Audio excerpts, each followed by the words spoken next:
తెలంగాణ రైతాంగ సాయుధ పోరాట వారోత్సవాల ముగింపు సందర్భంగా హైదరాబాద్ సంస్థానానికి స్వాతంత్ర్యం వచ్చిన రోజును పురస్కరించుకుని సిపిఐ కరీంనగర్ జిల్లా సమితి కార్యాలయంలో బద్దం ఎల్లారెడ్డి భవన్ వద్ద జాతీయ జెండాను సిపిఐ జిల్లా కార్యదర్శి కామ్రేడ్ పంజాల శ్రీనివాస్ ఎగరవేశారు. కార్యక్రమంలో సిపిఐ రాష్ట్ర కౌన్సిల్ సభ్యులు పోనగంటి కేదారి, నగర కార్యదర్శి కసిరెడ్డి సురేందర్ రెడ్డి, జిల్లా కౌన్సిల్ సభ్యులు పైడిపల్లి రాజు, కటికరెడ్డి బుచ్చన్న, యాదవ్, బావండ్లపల్లి యుగేందర్, బూడిద సదాశివ, బీర్లా పద్మ, నాయకులు బాకం ఆంజనేయులు, నగునూరి రమేష్, కసిబూజుల సంతోష్చారి, కేసారం నరసింహ, పి సాంబయ్య, వెంకట్రాములు, తిరుపతి రెడ్డి, శ్రీనివాస్, ప్రజ్వల్, రాజమల్లు, చింటూ తదితరులు పాల్గొన్నారు.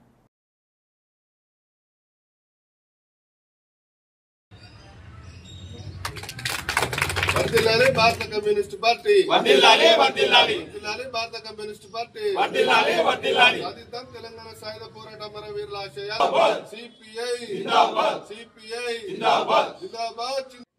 ఆ రోజు తెలంగాణ ప్రాంతం నైజాం నవాబు పరిపాలనలో కొనసాగుతూ ఉన్నది. నాటికి తెలంగాణకు స్వాతంత్రం రాలేదు. సెప్టెంబర్ 11వ తేదీన భారత కమ్యూనిస్ట్ పార్టీ, అదేవిధంగా ఆంధ్ర మహాసభ, ఏఐటీయూసీ కలిసి తెలంగాణ సాయుధ పోరాటానికి పిలుపునియడం జరిగింది.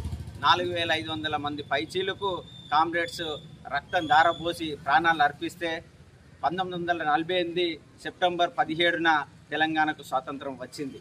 దానికి సంబంధించి ఈరోజు భారత కమ్యూనిస్ట్ పార్టీ కరీంనగర్ జిల్లా సమితి వైపున ఈరోజు జాతీయ పతాకాన్ని, అదేవిధంగా పార్టీ పతాకాన్ని ఆవిష్కరించుకోవడం జరిగింది.